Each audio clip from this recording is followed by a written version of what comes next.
All right. Hi, everybody. We've got people trickling in. Thank you for coming to the first installment of the Water Quality Protection Land Speaker Series. We're really happy to have y'all here today. The water quality protection lands protect the groundwater in the Barton Springs segment of the Edwards Aquifer through the conservation and restoration of large connected natural areas in Hayes and Travis counties. By restoring grassland savanna ecosystems and healthy riparian corridors, the WQPL not only supplies high-quality water to recharge the aquifer, but also provides habitat for wildlife, protects cultural resources, and supports research to better understand the natural world protected by these lands. Today, for our first speaker series, we're happy to have WQPL Program Manager, Dr. Kevin Thuesen. His presentation will introduce the WQPL, go over its history, and explain why having these protected lands is vital for water quality. Before we get started, I just want to quickly introduce myself. I'm Jaya Torres with the City of Austin's Wildland Conservation Division. After the presentation, there will be a Q&A session, so feel free to put all questions in the Q&A box and not the chat. So we'll try to get to as many of those questions after the presentation as we can. There will also be a recording of the webinar posted on Facebook and our Wildland Conservation Division YouTube channel as well. I'm also going to put some URL resources in the chat, some links to our water quality protection land story map, a link to where you can sign up for a guided hike or volunteer event on the water quality protection lands, a link to where you can sign up for our monthly newsletter, and the link to where our webinar will be posted for the recording. And on that note, I'm going to stop sharing and I'm going to hand the presentation over to Kevin Thuesen. Those of you who haven't met me before, I'm Kevin Thuesen. I manage water quality protection lands for the city of Boston. Been doing this job for 20 years and it's been my dream job when I got it. Still kind of my dream job now. I get to do all the most amazing work with the city, protecting Barton Springs and working with these fantastic lands that I get to tell you about. Okay, so you may notice this slide is not a typical conservation slide. The second part, wild idea of protecting Barton Springs naturally, that sounds there, but then there's this will of the people thing, and that sounds very political. And so we're going to talk a little bit about that, get into that, but I guess to start, let's look at Barton Springs itself. Maybe some of you folks are not from Austin, don't know the story of Barton Springs, so we'll include part of that. And Barton Springs is this amazing springs or collection of springs near downtown Austin. So this amazing natural resource in the middle of kind of an urban city surrounded by a lot of suburbs and things like that. So it's a very unique situation. I talked to some folks in San Marcos this weekend, and they have a very similar situation. Beautiful spring, just kind of downtown of their city, much smaller population size, but this is really a unique thing. And so it's been loved by citizens for generations. Barton Springs has been this environmental touchstone that our citizens have long enjoyed, but it's also kind of the environmental bellwether of quality of our environment in Austin. And obviously, with all that growth we've seen, all those big buildings you see around it, there's more since this photo was taken. We've seen a tremendous amount of development in Austin. Citizens are very focused on protecting Barton Springs itself. Now, there was a great movie, and when I do this talk for universities, I usually include parts of The Unforeseen.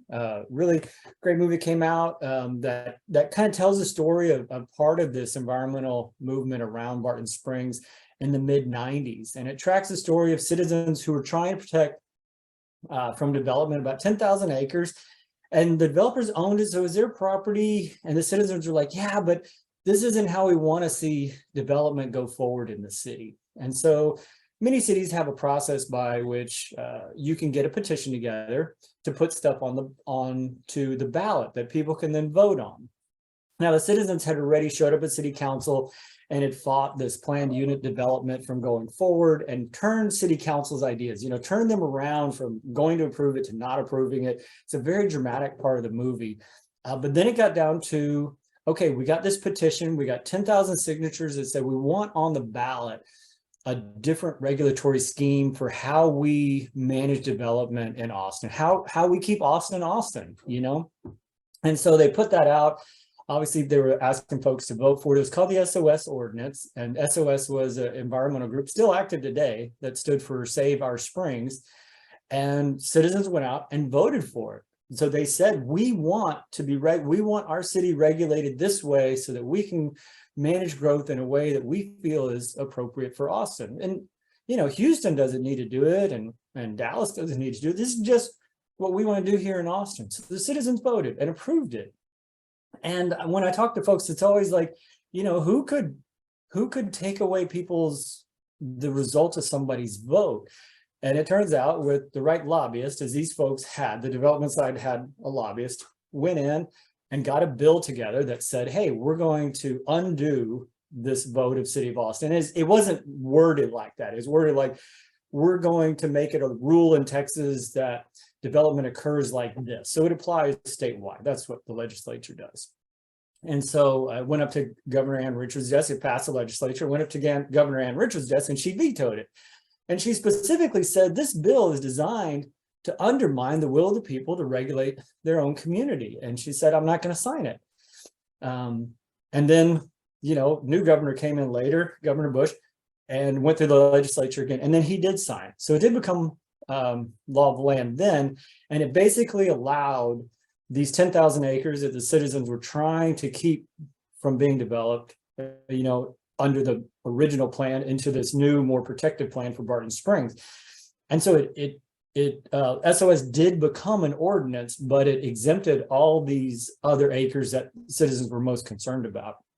So it was at that point in the late 90s, mid to late 90s, that citizens have basically been defeated. You know, they've done everything. They said, look, we tried to regulate how we developed so we could protect Barton Springs. We did all the work. We did it right. We voted. We made this a regulation. We all agreed this was in the best interest of the city. And now what? We failed. You know, we were undone by just a couple people, just 2 or 3 people undid the work of an entire city, years of work. So at that point, the mayor at the time then, Mayor Watson, who is mayor today, crazy world, had just been reelected mayor, but he said, look, we still have the development versus the anti-development folks, the Barton Springs folks versus pro-development folks. These fights are still going on. So look, we got to find a way forward. So he said, and the council at the time said, we're going to put on the ballot a bond. So you can put your money where your mouth is, literally his words, put your money where your mouth is. If you really want to protect Barton Springs, vote for this bond.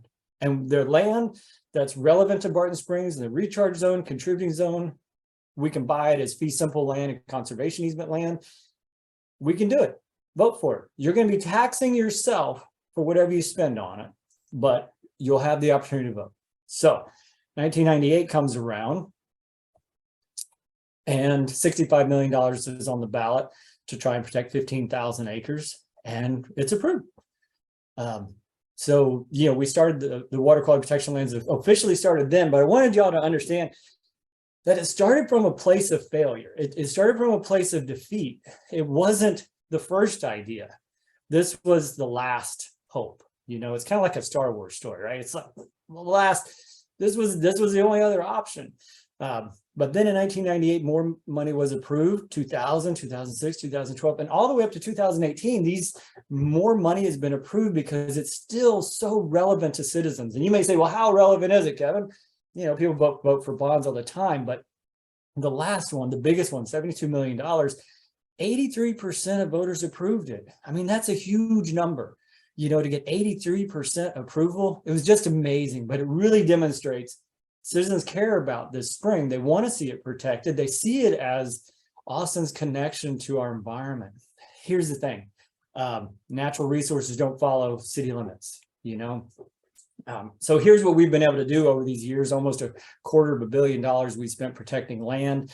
Everything in dark blue is fee simple lands we own outright. We can have volunteers on there. We can have trails. We can have public activities. We also have to manage and protect those lands from poachers, from looters, from people who want to use that land for their own purposes instead of the purposes it was allowed for. We have to keep up the fences, but we can also do restoration work. Then the light blue was really a means of saying, hey, there's a way we can protect land without owning it.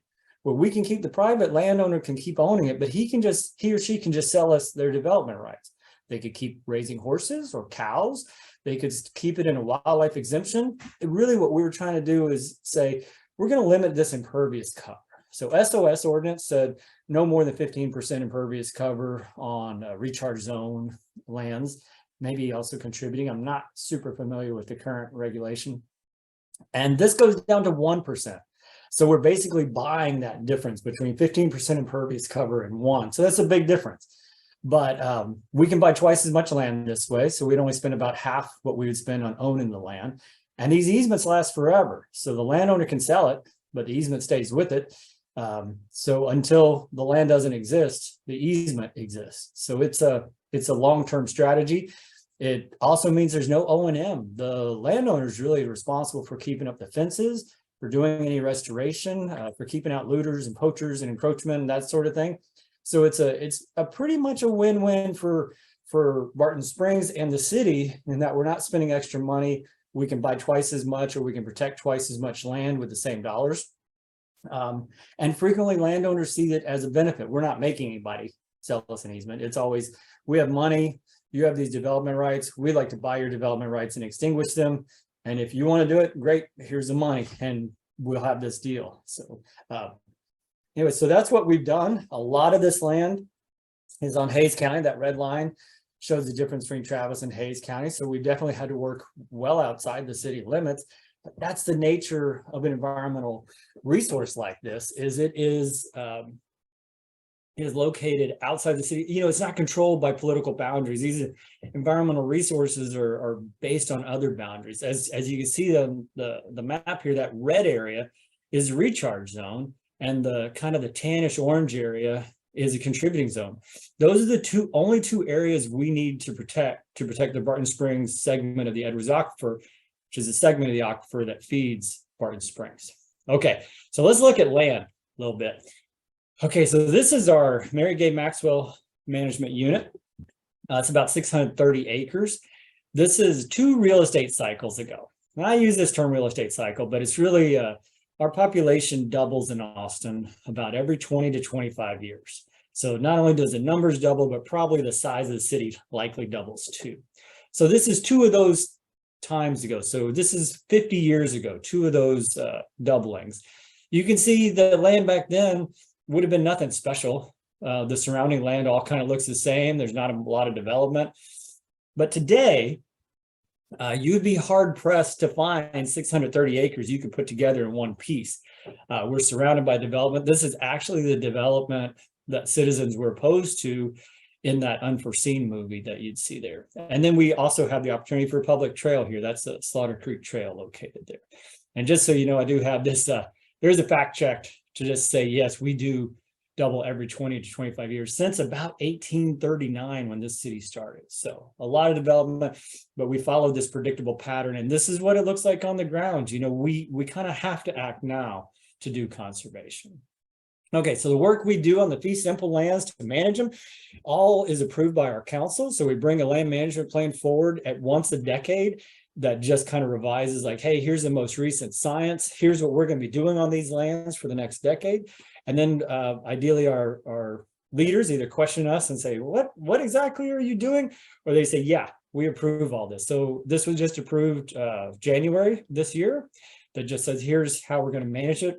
This was done by Texas A&M University with some really great researchers who helped bring up our game to modern standards. So very excited to get that done this year. Here's the result of that, though. You look at that tree with the big red arrow. This is kind of the before. After we implement our land management, this is the goal. It's like we're not eliminating all trees. We're just kind of restoring these ecosystems back to grasslands and savanna and the diversity that comes with it. So that's the before and after. This is before and this is after, using things like brush management, prescribed fire, native grass seed. All right, now we've done a lot of this over 20 years. We've then probably, this map's a little bit dated because don't always keep up with keeping the maps current, but this is probably about 6,000 acres we've then brushed on, probably over 12,000 acres we burned, including a burn this week. Some of these are double. Some of these we burn the same acres twice or 3 times because that's the nature of a prescribed burn program, is you have to burn more than once. And then seeding, we've seeded almost 2,500 acres. So together over 20 years, I mean, we have over 20,000 acres of treatment, and conservation is some of the hardest work to accomplish because the weather's never right. It's too hot, too cold, too wet, too dry, but you still have to slog through it. You still have to make progress if we're going to achieve our goals on these lands. Okay, so our goals are to address water quality. That dense vegetation we can maintain through savanna and grasslands are great for trapping sediment, for holding soil together, pulling up nutrients that can be seen as pollutants elsewhere, all positive. Water quantity, we use these native prairies and savanna ecosystems. They've more or less been the preponderance of these ecosystems over the last 10,000 years.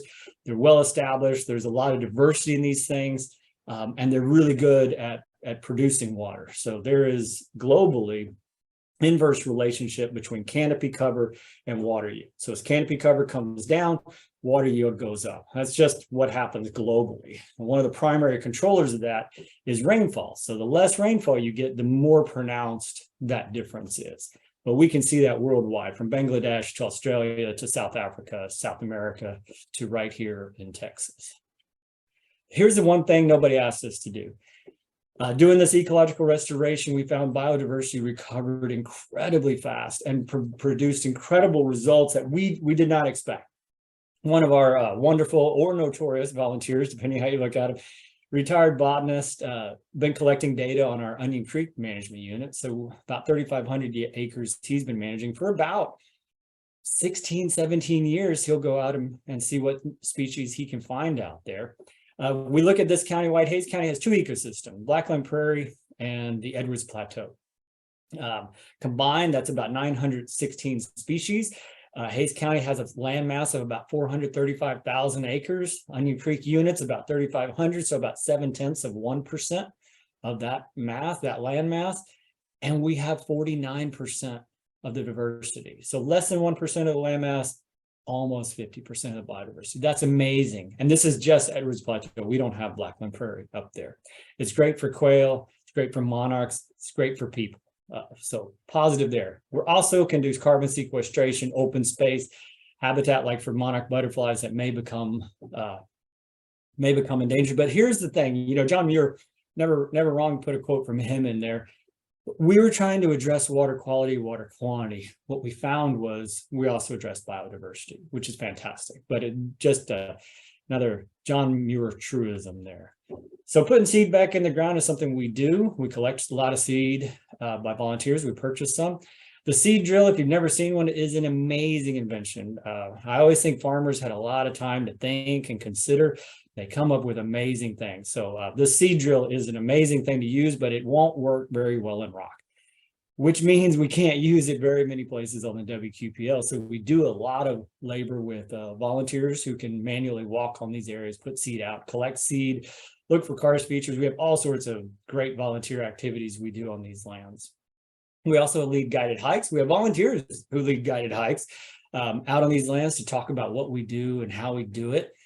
We have public access in terms of trails. It's all managed by a process we came to agreement with the local citizens groups in Austin in 2001, which basically says, look, if you're willing to plan, build, construct, operate, and maintain the trail and do it in a sustainable way that doesn't damage water quality, water quantity, we can have trails on these lands. But that's a challenge to overcome. But here in Austin, we found more than willing folks willing to make that happen. So Slaughter Creek Trail was built by both the Austin Metro Trails and Greenways and Austin Ridge Riders and Texas Equestrian Trail Riders. They built it, they operate it, they maintain it. There's no trash cans out there. There's no water out there. There's no dogs out there. And the trail is closed when it's wet. Very different from most trails, but it's also a beautiful 5.5 mile loop trail. You can shortcut it. There's a little shortcut area to do a 3.5 mile loop trail. Bikers go one way, hikers and horses go the other. So those 2 different user groups meet head on instead of one coming up behind the other. Anyways, cool trail, but also something that these water quality protection lands can support. Okay, so here's a kind of scientific thing. We say we want to optimize the quantity of high quality water recharging off these lands. The main way this happens is by keeping existing caves working, just really keeping these natural resources doing what they've always done. Now, we mentioned the recharge zone and contributing zone before. Didn't go into much detail. Contributing zone is where water falls on the ground, then it can run off. Where it crosses a recharge zone, that's where water can actually go underground and then reach the aquifer. If you look at this map right in the middle, you say recharge zone, and at the bottom it says Balcones fault zone. That's no coincidence. These two things are the exact same place. That's where that faulting occurred, that broke and fractured that rock. Water's exploited those cracks, exploited those fractures and cracks, enlarged them to be larger conduits that can now transmit water effectively underground. I'm not sure if you can see my mouse, but so this rock down here where the aquifer is the same rock here, but it's on the surface here in the contributing zone. So it's kind of buried there. So the contributing zone is really just a place where water can run off. And as we talk about the Barton Springs segment, if we talk about Trinity, contributing zone for the Barton Springs zone may be the recharge zone for the Trinity. And that gets more complicated. So let's just focus on this part. So we look at our lands. You see where the dark blue, that's all of our recharge zone lands. We protect about 28% of it with the lands we purchased or protect via conservation easement. Only about 9% of the contributing zone. So recharge zone is really about water quantity. Contributing zone is really about water quality. So you may also look at this map and say, Kevin, that big red star represents Barton Springs. It looks like you're a ways away from where your water needs to be, because shouldn't you be protecting that land right around the spring? There's two answers to that. I mean, one, most of that area is already developed, as you saw from that earlier slide. And also, we put a lot of science into where we buy land. So my peer, Nico Howard, he runs the Balcones Canyonlands Preserve. He's a geohydrologist who may know more about the Barton Springs segment than just about anybody else alive. So he's been through all these recharge zones and caves. He has advanced knowledge of all this stuff. So in a publication he put out, obviously I want to pay attention to that. He said, look, here's where all the water is coming from that comes out of Barton Springs. Let's look at it. Originally, when the time of SOS ordinance being developed and the unforeseen kind of that focus area of that time, Barton Creek was seen as the primary source of water for Barton Springs. Barton Springs is located at the very end of the Barton Creek watershed. So it makes logical sense that these two things may be related.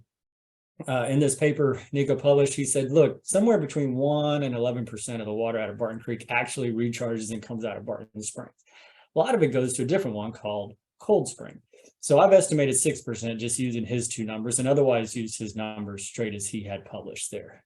So you can get an idea that between Williamson Creek, Slaughter Creek, Bear Creek, Little Way, you put all those together, even with Barton Creek, you don't produce as much water from those watersheds as we do from Onion. So Onion Creek turns out to be a really important creek for water coming out of Barton Springs. This is where it's originating from. Now, Nico, again, and his peers with watershed protection here at the City of Austin, the Barton Springs segment of the Edwards Aquifer, Barton Springs Groundwater Conservation District, they came together and did some dye tracing from 96 to 2002 and said, let's figure out how this water is getting there. And with the dye tracing, they basically put dye in these caves, like you see in the picture. That's a swallow, a cave underneath a creek. So you can put water in there. If you can put the dye in there, you can see how long does it take to get to Barton Springs? And this is done with different colored dyes and different times. So you're not falsely recording the wrong data. And I'm not sure how well you can see, but if you were to look up here at E, we'd see about a 10-hour travel time from putting dye in there for it coming out of Barton Springs. We go down to D, that's about 3 days. You kind of get in the pattern here. We go down to J, about 7 to 8 days. K, 22 to 28 days. So far that makes a lot of sense. The further you get from Barton Springs, the longer it takes until you get to Onion Creek. Again, Onion Creek, this big producer of water. And here at S, we see a travel time of less than 3 days. So there's a major pathway bringing a lot of water from Onion Creek to Barton Springs, which makes Onion Creek critical for Barton Springs. It's beautiful water there, but it's also it's also very exposed to pollution, because if you had an 18-wheeler hauling diesel go off the road and go into Onion Creek, you literally have 3 days before that diesel gets into Barton Springs. Not only that, every well user, each one of these green dots represents a private well.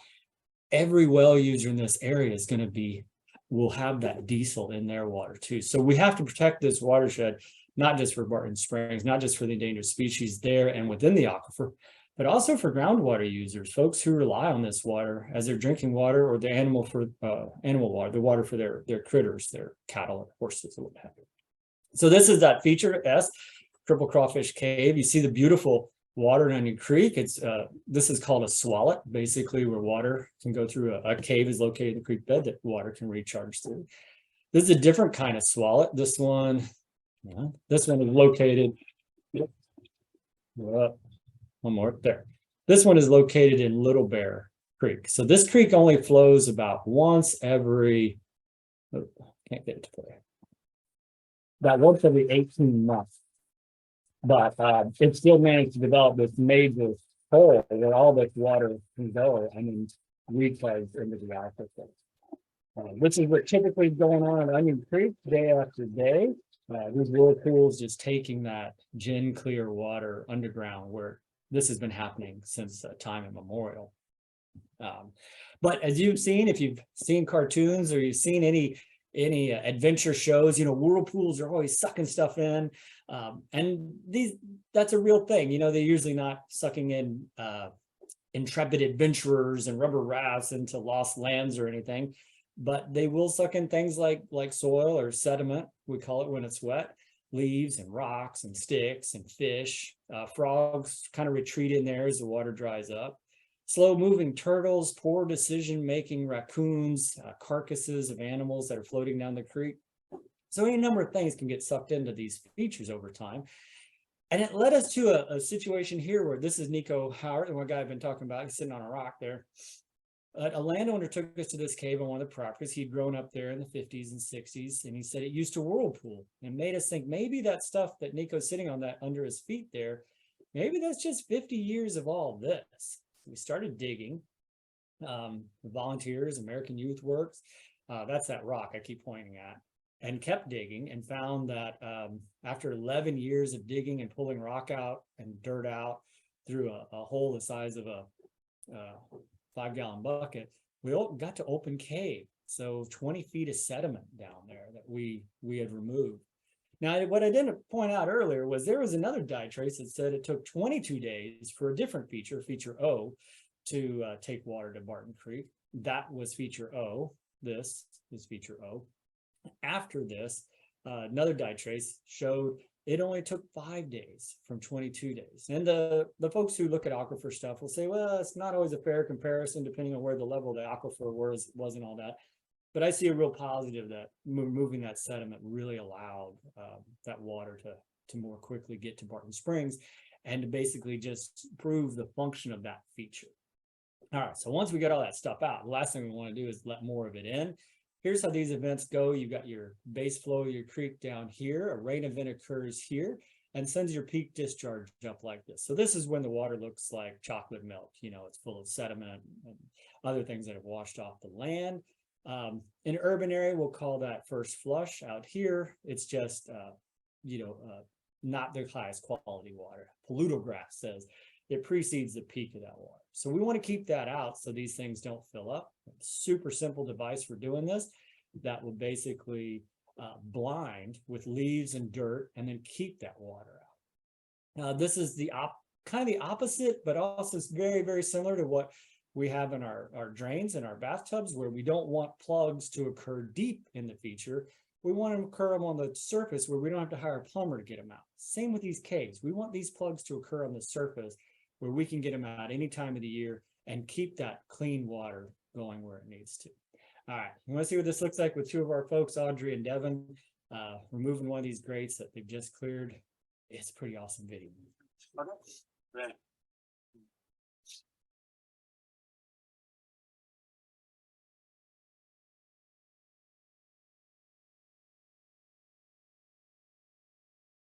Right. I mean, just tremendous amount of water going underground. So my friend, everyone's friend, Brian Hunt from the district, Barton Springs, Edwards Aquifer Conservation District, he did some math for us, measured the flow above through these caves and below, and said there's a loss rate about 16 CFS. The college students, I usually go through some math with them, but 16 CFS is a lot. That's almost 500,000 gallons an hour, 10, almost 11 million gallons a day. Or if that water was in the creek year round, that's 4 billion gallons a year, over 12,000 acre feet. So it's a tremendous amount through just 3 caves. So keeping these natural resources functioning, keeping this land protected, restored, functioning at its highest quality, can help keep Barton Springs working like it always has. It's what we can do with what the public asks us to do, and this land can also yield so many other benefits to habitat, to carbon sequestration, to public access and trails, and experience working with the land with restoration and those sorts of things. So it's a great benefit to our community, not just for Barton Springs, but for many other things. So that's what I've got today. Had a couple of these things in there. I think Jaya may have links for some of these other stories and online resources about water quality protection. Now I know I went a little late because we started late, but Jaya, if we have questions, I'm happy to try answering those. Thanks, Kevin. That was great.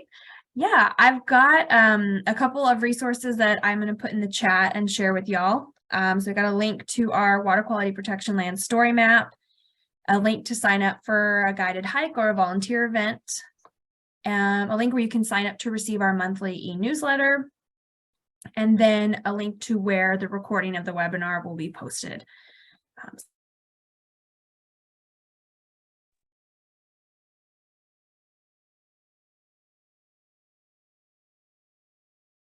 Do you want me to stop screen sharing here, Jaya? If you want to, you don't have to. You can leave that up while we go through Q&A. Okay. So those links should be in the chat. All right. So first question, how much bigger is the Edwards Aquifer recharge zone compared to the Barton Springs recharge? There's actually 3 segments of the Edwards Aquifer. I always talk about them, and the southern segment is the biggest segment. That's basically from San Marcos out past Uvalde. This is when people are talking about drinking Edwards Aquifer water, usually they're in that southern or San Antonio segment. San Antonio, that's their sole source of drinking water, is the Edwards Aquifer. So they use a lot of that water for drinking. So water quality is really important to them. When we get to the Barton Springs segment, it's very small. It's only about 1 total county. It's like half of Travis and half of Hayes. So it's the smallest of the segments. And usually when people are talking about the Barton Springs segment, they're talking about Barton Springs, or they're talking about salamanders. And then the northern segment goes from the Colorado River there in Travis County north up past Georgetown and up towards Temple in that area. If that's the segment of concern, you know it's being talked about because no one's talking about it. It has the same thing. It has cool springs. It has cool salamanders. It's just really not on the radar for a lot of folks. So you very rarely hear the northern segment of that aquifer talked about. But you can also see Edwards Aquifer follows the crescent shape of that Balcones fault zone, with the recharge zone at the fault, contributing zone above it, and such. So San Antonio also has a great program, very similar to ours, that looks at protecting water quality, water quantity, because they're drinking that water. You know, we're looking at it as Barton Springs. Still, these are still citizens' interests. These are citizens wanting to protect these features, but for slightly different reasons. All right. Next question, kind of getting into restoration. Is there a rule of thumb for minimum soil depth in order to establish grasses? Do you measure soil before and after restoration? Let's take the first question first. Soil depth. So generally the right seeding depth for native seeds is about twice the seed diameter. So if we were to take a seed of switchgrass, it's, I don't know, 2 millimeters long. It's very tiny. So it barely has to get in the soil. And if we look like at a seed of buffalo grass, that's about 1 centimeter. That's about 10 times the size of switchgrass. So that thing may have to go in the ground maybe half an inch, maybe maybe, half inch would probably be more than enough for buffalo grass. So seeding depth is usually controlled by the size of the seed, but it's very shallow. So we don't need to plant those seeds very deep at all. In terms of measuring soil, most of the soil over the recharge zone where we have the primacy of where our work is probably about 20 centimeters, maybe about 8 to 10 inches of what we would call a horizon, what people would call topsoil. So it's they're mollisols, they have this molic epipedon, we call it, that a horizon. In our area, it's pretty narrow, 20 centimeters or 8 to 10 inches. But if you were to go up to Kansas and Nebraska, these really robust prairie soils, you can find 6 and 7 feet or more of soil of just that a horizon. So we have kind of a poorly developed molic epipedon, that mollisol, which probably describes an ebb and flow of these woodlands and grasslands and savannas over evolutionary history, where that topsoil, really that a horizon, wasn't really able to overdevelop like we typically see in prairie settings. Different than a woodland soil too. Alpha soils tend to have a shallower a horizon and a very noticeable bleached horizon, or E horizon. And then, of course, because you're in a woodland setting, you have this organic surface horizon, and then you have greater development of some clay soils in the B horizon. So we typically work with these mollisols. We're typically looking at 8 to 10 inches of a horizon.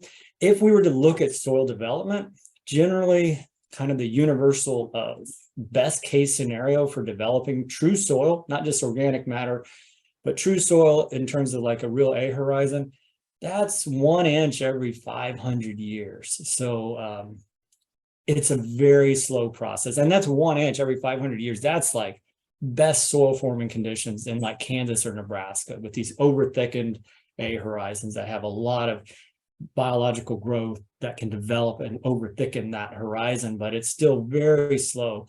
So in our lifetimes, we would see very little soil development. So the big fear then is saying, how do we avoid soil loss? How do we avoid erosion? And that's where biodiversity and good vegetative cover comes in. So whatever is gained, we're not losing. And what we're gaining is at a very slow rate.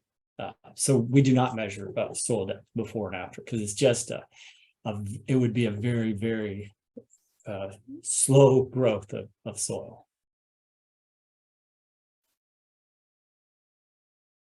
Okay, and then a little bit of clarification on that question. Do you know typically how much soil depth is needed for certain grass species to thrive? You know, that affects viability of the grass? We typically, you can see these roots develop amazing depths if they have the soil to do it in, or if they have even regolith, that broken fractured rock they can develop into.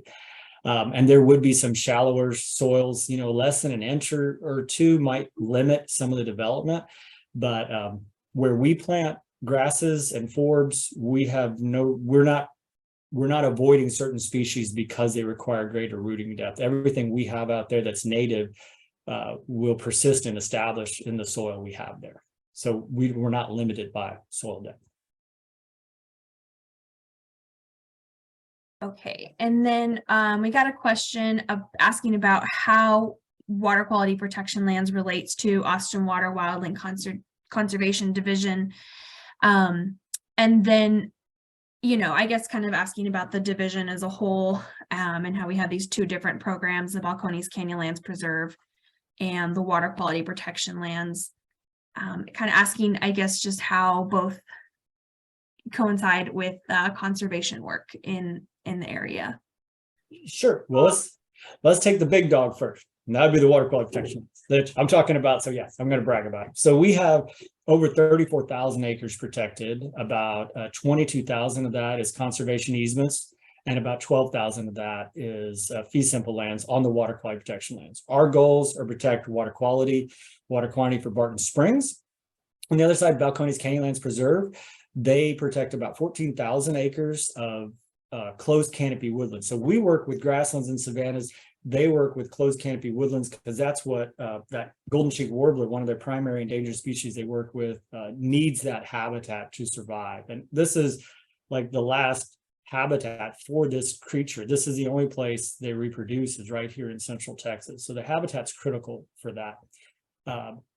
So they work a lot with the endangered species. They work a lot with woodland species, and we work a lot with grassland and savanna. So we have very different ecosystems, but all are native here. So we're just seeing the range of canopy cover from almost zero canopy cover in grasslands to 15 to 35% canopy cover in savannas, all the way up to 100% canopy cover, which is usually where you're looking at a good golden cheek warbler habitat. So between the two programs, we cover a lot of ecosystems, but we also address a lot of endangered species. Our goal as an endangered species is Barton Springs, but in the process of protecting Barton Springs, we protect the Barton Springs salamander, the Ulster blind salamander, potentially the monarch butterfly. And then we also help hedge against species going closer towards the extinction, like quail and some of these other pollinator species that enjoy the water quality protection. So very different programs, very different goals, but we're using many of the same tools. So we're using restoration, we're using putting seed out, growing trees. We're doing all these things that have a lot of overlap. And we also have a lot of similar neighbor issues, concerns about wildfire, concerns about your snakes are getting in my yard, those sorts of issues that we share. So we were put together in about 2001 under the Wildland Conservation Division to try and manage all these ecosystem focused programs in one place. Great answer. Thank you. All right. Next question. Do you have a big problem with King Ranch bluestem on the water quality protection lands? And is prescribed fire helping? First answer, God, yes. Yes. I mean, KR bluestem, as we call it, it's one of the old world bluestems. It's ubiquitous in the hill country. A lot of folks think it's native. TxDOT was using it in their seed mix for years. They may even still use it for all I know, but I know there was a movement to at least get them to stop putting more out. It can put out seed multiple times a year, so it is a vicious competitor. So yes, we would like to get rid of it, but at the same time, it was brought in after the Dust Bowl to try to hold soil together so it doesn't all blow away, and it succeeded in that. Now we don't want it. But if we got rid of it all at once, all that soil would be exposed to erosion, which could fill those caves and sinkholes that we need to do our job and lead to, a big waste of hundreds of years of soil development. So we can't kill it all at once. Prescribed fire is a fantastic tool, but we have to use it at just the right time. There's the Wildflower Center, Nature Conservancy, and us. We've done research together in the past to say, when is the critical timing for diminishing KR? And there's this narrow window right at the end of the growing season and before senescence in the fall that we can get the best effects. You can even sometimes see either neutral or negative effects if you were to burn it, say in the wintertime, when it's a really, like, everybody's like, that's the safest time to burn. But we may not have positive effects there. And the other trick, just so we don't have the same problem with mass wasting or erosion, is having enough natives in place that they can hold that soil while the KR is dead, and then slowly they can outcompete each other. We will see natives outcompete KR on a long enough time frame if grazing is deferred, because KR just has the cattle don't want to eat it. It's not good. They don't like it. They will eat it if there's nothing else, but they're going to eat all those natives first before they go after the KR. So there's grazing techniques that can help keep it down. But what we've seen is deferment and prescribed fire are about the best tools we can use to manage KR and then encourage natives at the same time, because we want all those niches occupied. And whether it's forbs or grasses, water quality protection, and we're not trying to grow cattle out here. So we can have a really good mix of both of these kind of species, which gives us more things growing at different times of the year, under drought conditions, under flood conditions, cold conditions, hot conditions, that something's always growing. So biodiversity is a great tool for that. And KR is a negative on biodiversity. So everything we can do to diminish it is a positive, especially if we take kind of a slow approach where we can get the natives to take their place before mass wasting or erosion can occur. Great. Thanks, Kevin. Next question is kind of a twofold question I can combine. Okay. Do you think conservation lands for water quality could be expanded to the urban suburban setting? And if so, do you think that widespread native landscaping would be significant enough for water quality, just like these conservation lands do? I think that the last sentence is the trick, is just like these lands do. So there is definitely scale factor that we benefit from. By having all these lands together, we can definitely get a scale factor to our benefit. It's the same thing that's a detriment in the subdivision areas where maybe you have a great yard for pollinator. You know, it's like folks are like native plant oriented. They're not going to accidentally kill monarch butterfly caterpillars because they think they're going to eat their tomatoes or something. And then you could have next door, you just have, a mowed lawn with a lot of herbicide or pesticide use where they don't want those caterpillars in there. So you can see just on a house by house basis, you could have a really positive impacted yard right next to a negatively impacted yard that could diminish the returns of that. So subdivisions and areas, it can't hurt. I don't want to sound negative, but it can't hurt, and it definitely can help. But it's at a different scale than we work within conservation lands. With the limited scale, you can only build up to so much habitat type for such creatures. You can't, a mountain lion roams over 60 miles as part of its territory. We can almost get to that scale, but even that would be a challenge. So you can see as you get, you would have to have smaller and smaller creatures to survive at that scale. But still, as we talk about monarch butterflies, it can't be hurt by this. They could benefit. The primary habitat is where we are, and we should be encouraging native plants and native plant uses throughout our areas because they're more drought tolerant. They're genetically adapted to our ecosystems. I mean, those are the ones that are going to do better in drought and better in the periodic flooding we have. The question that comes to my mind right now is this ice storm is, our trees weren't flattened by it. When we were getting all that ice, I was really concerned that it's going to go into work and just see, hundreds of acres just on the ground. We saw a lot of limb loss, but we didn't see just the flattening of trees. So there's definitely negative impacts from the ice storm, but still we see these trees are really resilient to the trees and the grasses and the forbs and everything else we have out there, really resilient to the local weather conditions we typically have here. So yes, we should do everything we can to discourage exotics and encourage natives. It can't hurt. It definitely could help with any number of these species. All right, thanks. And I think we've got time for one more. So I know we have a wonderful fuel moisture monitoring effort that we do. Yes. So that's fuel moisture. Do we ever take soil moisture measurements, before and then after we restore an area with native grasses?